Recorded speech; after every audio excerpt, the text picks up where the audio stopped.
नमस्कार मित्रांनो, creative maths Marathi या आपल्या लाडक्या युट्यूब चॅनलमध्ये तुमच्या सगळ्यांचं सहर्ष स्वागत आहे. आता 12वी बोर्डाची परीक्षा जवळ आलेली आहे आणि त्या अनुषंगाने आपण ह्या रिव्हिजनच्या व्हिडिओज बनवत आहोत, ज्यामध्ये आज आपल्याला चर्चा करायची इंग्लिश वरती. आणि इंग्लिश मधला सगळ्यात इम्पॉर्टंट भाग माइंड मॅपिंगचा, जिथे तुम्हाला 3 मार्काचा प्रश्न असतो. क्वेश्चन नंबर 2 मध्ये सी जो सब क्वेश्चन आहे, तिथे तुम्हाला 3 मार्काचा हा माइंड मॅपिंगचा क्वेश्चन असतो आणि अतिशय सोपा प्रश्न असतो. या प्रश्नामध्ये तुम्हाला आउट ऑफ मार्क मिळू शकतात जर तुम्ही व्यवस्थित हा प्रश्न जर सोडवला तर. तर बघा या ठिकाणी माइंड मॅप मध्ये कसं आहे की एखादं जाळं तयार करायचं, म्हणजे एखादं जाळं नेटवर्क आपण म्हणतो ना, नेटवर्क तयार करतो तसं एक नेटवर्क या ठिकाणी तयार करायचंय. तुम्हाला दिलेला जो विषय आहे, जो टॉपिक आहे, त्या टॉपिकचं इथं नेटवर्क तयार करायचंय. तर चला जाऊयात आपण पुढे या प्रश्नाकडे. पण या प्रश्नाकडे जाण्याच्या अगोदर एक रिक्वेस्ट आहे, जर तुम्ही नवीन असाल चॅनलवर आणि अजूनपर्यंत आपला चॅनल सबस्क्राईब नसेल केला मित्रांनो, तर आत्ताच आपला चॅनल सबस्क्राईब करा आणि त्या बाजूला असलेलं बेलचं बटन सुद्धा दाबा, म्हणजे मी अपलोड केलेल्या प्रत्येक नवीन व्हिडिओची नोटिफिकेशन तुमच्यापर्यंत पोहोचेल आणि इंग्रजी सोबत इतर विषयांच्या सुद्धा व्हिडिओज तुम्हाला बघता येतील. तर माइंड मॅपिंगचा प्रश्न सॉल्व्ह करत असताना आपण या ठिकाणी लक्षात घ्या की रीड द इन्स्ट्रक्शन क्लिअरली. काही मुद्दे लक्षात ठेवत असताना पहिला मुद्दा आहे की तुम्हाला जे इन्स्ट्रक्शन दिलेले आहेत, जो प्रश्न तुमच्याकडे दिलेला असतो तो नीट वाचायचा, तो नीट समजून घ्यायचा आणि त्या प्रश्नाच्या आधारावर आपल्याला एक माइंड मॅप तयार करावा लागतो. The main idea crystallize in the center and radiates from there as branches.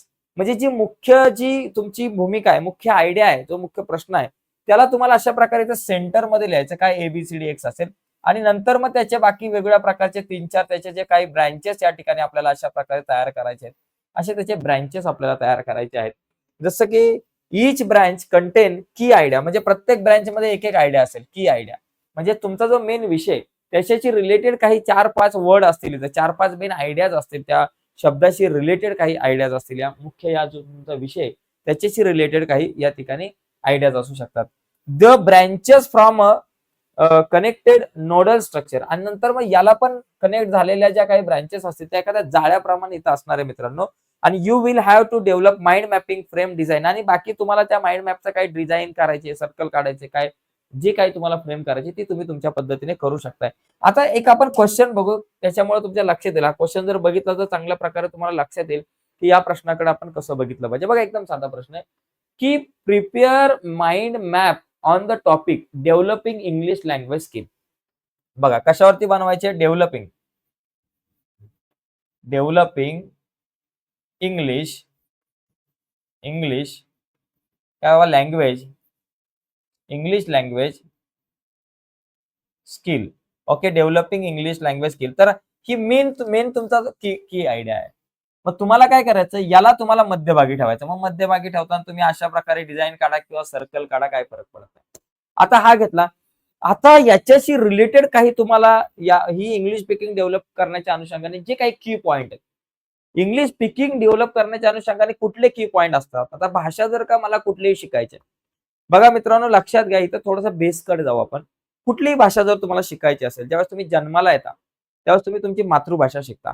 आता ही मातृभाषा मदर टंग कशी शिकता, तुम्ही जन्माला आल्यानंतर सगळ्यात पहिली गोष्ट डायरेक्ट बोलता का? जन्माला आलाय दुसऱ्या दिवशी लगेच सकाळी तुम्ही बोलला मम्मी मला दूध दे, असं प्रत्यक्षात आपण बोलत नाही.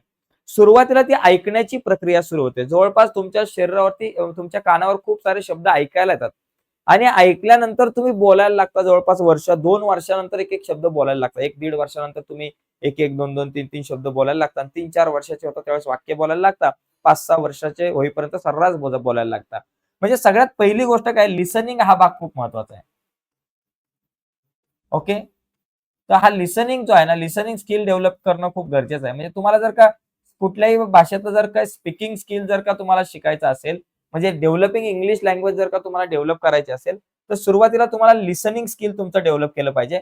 लिसनिंग स्किल नंतर आणखी काय डेव्हलप करणं गरजेचं आहे तुम्हाला, तो मुद्दा आहे. त्याच्यानंतर आणखी काय, त्याच्यानंतर आणखी काय आपण बघू. लिसनिंग नंतर तुम्ही काय करता, बोलणं, म्हणजे तुमचं स्पीकिंग पण डेव्हलप झालं पाहिजे. ती भाषा जर का तुम्हाला, ती लँग्वेज जर का तुम्हाला आत्मसात करायची, डेव्हलप करायची असेल, तर ती बोलण्याच्या अनुषंगाने. ओके, स्पीकिंग स्किल सुद्धा तुमचं डेव्हलप झालं पाहिजे. ओके, बघा नीट लक्षात घ्या बरं का, स्पीकिंग स्किल डेव्हलप झालं पाहिजे, बरोबर ना. बोलण्याची कला तुम्हाला अवगत झाली पाहिजे, स्पीकिंग स्किल डेव्हलप झालं पाहिजे. स्पीकिंग नंतर तुम्ही शाळेत जाता आणि शाळेत गेल्यानंतर तुम्ही राईट करता, लिहिता, बरोबर, राईट करता, रायटिंग स्किल आपण म्हणू शकतो त्याला. बघा इंग्लिश स्पीकिंग आहे तुमचं, हा रायटिंग स्किल. बघा याच्यानंतर आपण या ठिकाणी लिहू रायटिंग स्किल डेव्हलप झालं पाहिजे. आणि रीडिंग, पहिलं तुम्ही रीड करता म्हणजे तुम्ही या ठिकाणी लिहा रीडिंग स्किल. रीडिंग स्किल ते वाचता आलं पाहिजे तुम्हाला. रीडिंग स्किल एक आहे तुमच्याकडं. आणि त्याच्यानंतर writing skill. Writing skill develop झालं पाहिजे. ओके. जर तुम्हाला ती भाषा जर का चांगल्या प्रकारे अवगत करायची असेल, तर एवढ्या 4 स्किल तुमच्याकडे डेव्हलप झाल्या पाहिजे बरं का. हे माइंड मॅप बनवताना अशा प्रकारे तुम्ही बनवलं. म्हणजे सगळ्यात पहिली गोष्ट बघा, तुमच्याकडे डेव्हलपिंग इंग्लिश लँग्वेज शिकण्यासाठी तुमच्यामध्ये जर डेव्हलप करायची असेल, तर तुम्हाला ते इंग्लिश ऐकलं पाहिजे. कारण जर तुम्ही ती भाषा जर ऐकली, तर ती तुम्हाला पुढे बोलता येणार आहे. मग ती बोलण्याची कला अवगत झाली पाहिजे. ती भाषा बोलायची कशी, त्यासाठी नेमकं काय केलं पाहिजे आणि त्याच्यानंतर ती रीड करता आली पाहिजे. तुम्हाला वाचता पण आलं पाहिजे. जर तुम्हाला ती पूर्णपणे डेव्हलप करायची आहे लँग्वेज, तर ती वाचता आली पाहिजे आणि तुमचं रायटिंग स्किल त्या सगळ्या गोष्टी तुम्हाला लिहिता आल्या पाहिजे. मग आता या सगळ्या चारीच्या चारी मुद्द्यांना डेव्हलप करण्यासाठी काय केलं पाहिजे? बाबा तुम्हाला लिसनिंग स्किल जर डेव्हलप करायची असेल तर काय केलं पाहिजे? तुम्हाला लिसनिंग स्किल तुमची जर डेव्हलप करायची असेल तर तुम्ही काय केलं पाहिजे? सगळ्यात पहिली गोष्ट म्हणजे तुम्ही वेगवेगळ्या प्रकारच्या न्यूज ऐकल्या पाहिजेत. Watching news. वॉचिंग न्यूज तुम्ही वाचू शकता. त्याच न्यूज तुम्ही काय करू शकता ऐकू शकता. Watching news on YouTube channel. Watching English news बरं का. इंग्लिश न्यूज पर्टिक्युलर लिहू शकता किंवा वॉचिंग पॉडकास्ट वाचू शकता तुम्ही. सॉरी वॉचिंग पॉडकास्ट म्हणजे काही पॉडकास्ट तुम्ही ऐकू शकताय. वॉचिंग इंग्लिश सॉन्ग वगैरे इंग्लिश सॉन्ग तुम्ही सॉरी वॉचिंग नाही वॉचिंग म्हणजे ते तुम्ही बघू शकता म्हणजे ते न्यूज बघू शकता. ऍक्च्युअली ते वॉचिंग पेक्षा आपण ऐकू असे म्हणू बाबा. लिसनिंग तुम्ही लिहू शकता. लिसनिंग इंग्लिश न्यूज असेल वॉचिंगच्या ऐवजी वॉचिंग ऑन टीव्ही वगैरे. मग बघता बघता तुम्हाला त्या ऐकू पण शकता. त्याचबरोबर watching podcast on TV channel किंवा watching English news reading listening English news on radio channel.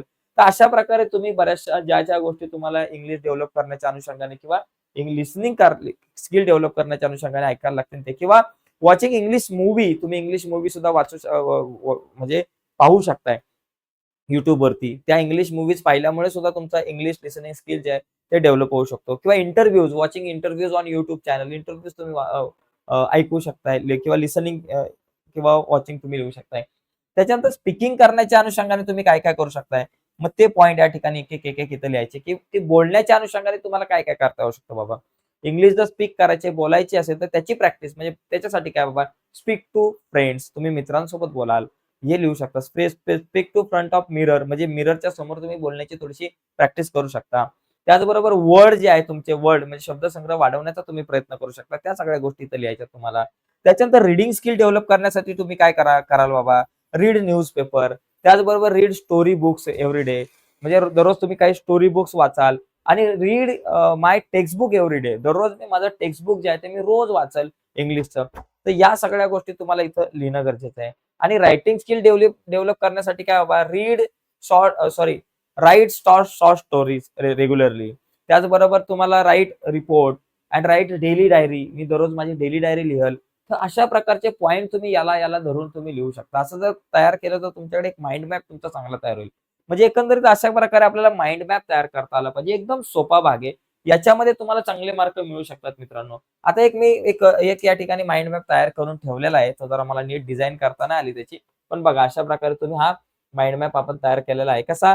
बाबा डेव्हलपिंग इंग्लिशसाठी बाबा तुम्हाला काय पाहिजे स्पीकिंग पाहिजे, रायटिंग स्किल आहे, रीडिंग स्किल आहे आणि लिसनिंग स्किल. या सगळ्या स्किल डेव्हलप केल्या पाहिजेत. रीडिंग बघा लिसनिंग स्किलसाठी तुम्ही काय बाबा वॉच इंग्लिश न्यूज, त्याचबरोबर listening to English podcast, listening to interviews या सगळ्या गोष्टी तुम्ही करू शकताय.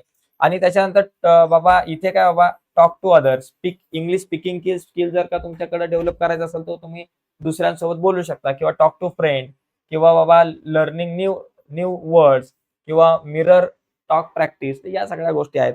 त्याच्यानंतर रायटिंग स्किल डेव्हलप करण्यासाठी write short paragraph daily, write messages in English. त्याचबरोबर writing essay on simple topics. तुम्ही सिम्पल टॉपिक वरती एसे तुम्ही राईट करू शकता.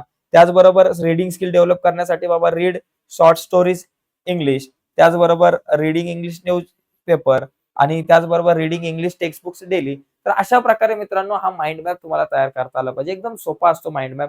याच्यात तुम्हाला चांगले मार्क मिळू शकतात. ठीक आहे, मी बाजूला होते. याचा जर तुम्हाला स्क्रीनशॉट घ्यायचा असेल तर तुम्ही घेऊ शकता. ओके. तर बघा मित्रांनो क्वेश्चन नंबर 2C मध्ये हा 3 मार्काचा प्रश्न आहे आणि हे 3 मार्क आपल्यासाठी खूप महत्त्वाचे आहेत. इथे चांगले मार्क तुम्हाला पडू शकतात. ओके. जसा प्रश्न असेल तसं उत्तर. इथं आपल्याला माइंड मॅप बनवायला सांगितलेला कशाचा, डेव्हलप इंग्लिश लँग्वेज स्किल. ठीक आहे. तर आजच्या या चर्चेमध्ये मित्रांनो इथेच थांबू. पुढच्या व्हिडिओमध्ये आपण आणखी काही नवीन मुद्द्यावरती चर्चा करूयात. पुढची व्हिडिओ तुमच्यापर्यंत पोहोचावी असं वाटत असेल आणि तुम्ही जर आपल्या युट्यूब चॅनलवर नवीन असाल आणि अजूनपर्यंत तुम्ही मित्रांनो आपला युट्यूब चॅनल सबस्क्राईब नसेल केला तर आत्ताच आपला चॅनल सबस्क्राईब करा आणि त्याच्या बाजूला एक बेलचं बटन आहे ते सुद्धा दाबा, जेणेकरून आम्ही अपलोड केलेल्या प्रत्येक नवीन व्हिडिओची नोटिफिकेशन सगळ्यात अगोदर तुमच्यापर्यंत पोहोचेल. बाय मित्रांनो, धन्यवाद सर्वांना.